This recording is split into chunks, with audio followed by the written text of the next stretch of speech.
The idea of Mandalorian-Jedi has been many people's power fantasy for years now. The idea of the galaxy's two greatest warrior groups being rolled into one has incredible appeal, but as far as we knew, that ideal fighter was a sight more rare than a righteous Hutt. It was widely accepted that Tar Vizsla, creator of the Darksaber, was the only Mandalorian Jedi. He was followed up loosely by Sabine Wren, and maybe Grogu, but both of those are up in the air in Star Wars canon. However, in the pages of Legends, they have once again whispered to us forbidden secrets. Existing very briefly at the peak of the Mandalorian Wars were Jedi who had defected from the Order in order to join Mandalore the Ultimate and the Mandalorian Crusades. Greetings lore junkies, and welcome back to the archives. In today's Holocron, we are going to be talking about the Grey Jedi known as the Mandalorian Knights. This topic is pretty special to us, not only because it confirms a group of warriors we've all been wanting, but because of their publication date.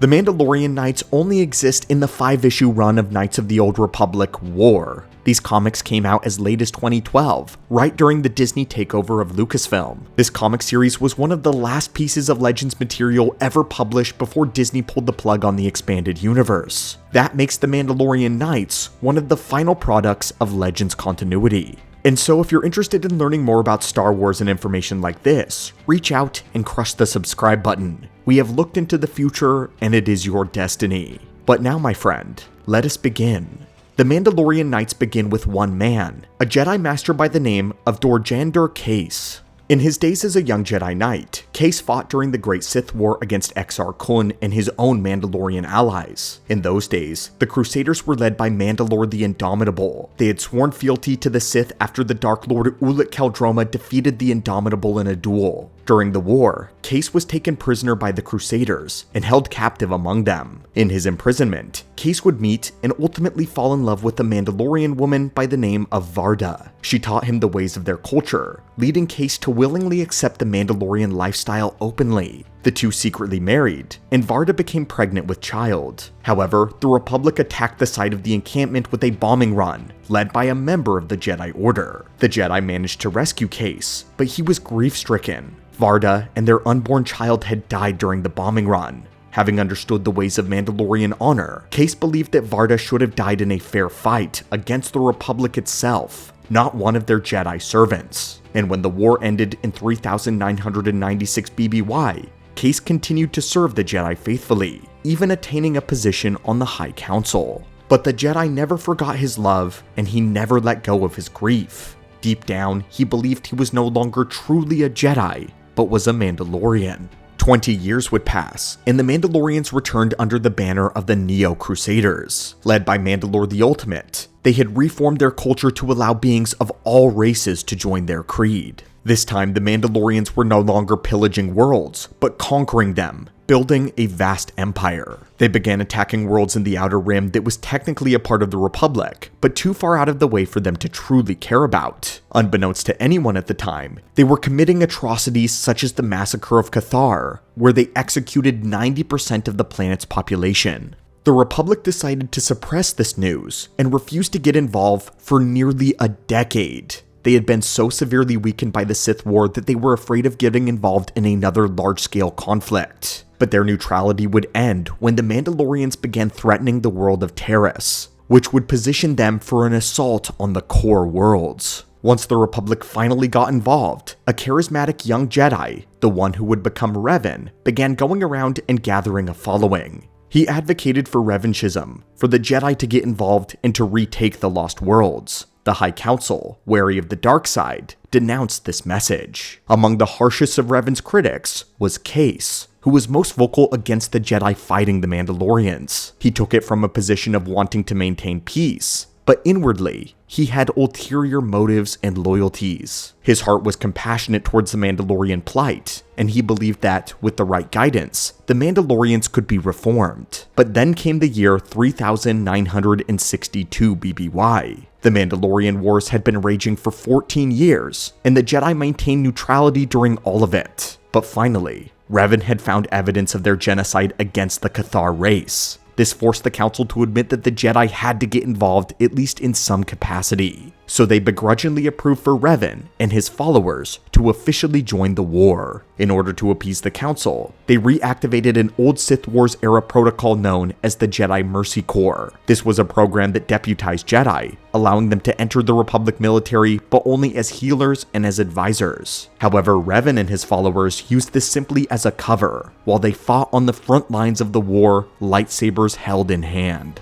Kace was absolutely livid at this decision, and he continued to speak out against the Jedi involvement. The Republic did not meet well with Kace's position, so they found a way to force him to step down from his seat on the Council, and Kace abandoned it. He had now become disillusioned with the Republic, a system that now he viewed as entirely corrupt. He believed it was not in their best interest to win the war. Kace returned to his old worldview, that with the guidance of the Jedi, the Mandalorians could be swayed from their violent ways and become the hope for a brighter future. To that end, Kace formulated a plan to bring about the Mandalorian victory sooner by providing the Mandalorians with their own Jedi Knights. This would even out the odds and allow the Mandalorians to fight on better ground against Revan and his men. However, Kace played this wisely and didn't leave the Jedi Order right away. He maintained his position as a Jedi, but quietly gathered a number of like-minded knights, thus forming what he called the Mandalorian Knights. This group would approach Mandalore the Ultimate with the proposal, and the leader agreed. However, it took quite a bit to convince the other Mandalorians. They disliked the Jedi and their sorcerous ways, believing them to be dishonorable fighters. But Kace, being a talented speaker, would give this speech to the Neo-Crusader brothers. "I know it offends some of you to have former Jedi in your ranks. Mandalorians win with arms, not tricks and magic. But that's why we joined your movement. My friends believe in a fair fight, not a corrupt republic that leans on Jedi for protection. So this time, when some Jedi began fighting for the Republic, I didn't just mouth objections like the Council. I set the balance right by giving the Mandalorians their own Jedi." This speech seemed to convince some of the Neo-Crusaders for a time, and the Mandalorian Knights were made official. There was only a small handful of Jedi in this group, but they each made it count. The group all wielded yellow-bladed lightsabers and wore Mandalorian armor whenever they went undercover in the Republic. When fighting with their Mando brethren, they made a point to minimize their physical applications of the Force, so telekinesis, mind tricks, and similar powers were kept only to an absolutely necessary basis. They liberally used Mandalorian weaponry and technology in conjunction with their lightsaber, but for most of their lifespan,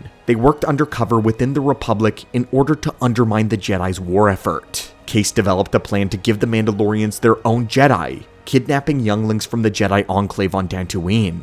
His plan was approved by Mandalore the Ultimate, who agreed to let Kace train them on the planet of Ordo. To aid them, Mandalore signed off on a detachment of his troops to Kace's command. Kace then continued to campaign on the northern edge of the galaxy, luring the Republic into an attack on the world of his sign. The Republic was, as of now, unaware of Kace's defection. The Republic at this point was unaware of Kace's defection, so he and his Mandalorian Knights led their forces, including the ex-Jedi Zayne Carrick, in a charge against the Mandalorian Bastion. But this whole battle was a sham. The Mandalorian Knights turned on the Republic men, and either executed them or forced them to join their ranks. Zayne Carrick, being more of a pacifist, had been appalled at the Republic captain's brutality during the initial battle. Wanting to help the Mandalorians avoid a slaughter, he had went off to warn them of a trap right before Kace's arrival. Seeing Carrick's heart and potential, Kace would spare him and force him to join the Mandalorians as well. He told Carrick of his past, but when the boy refused, Kace resorted to threatening his family. They continued their campaign northwards towards the world of Dantooine, using the Republic's ships as cover.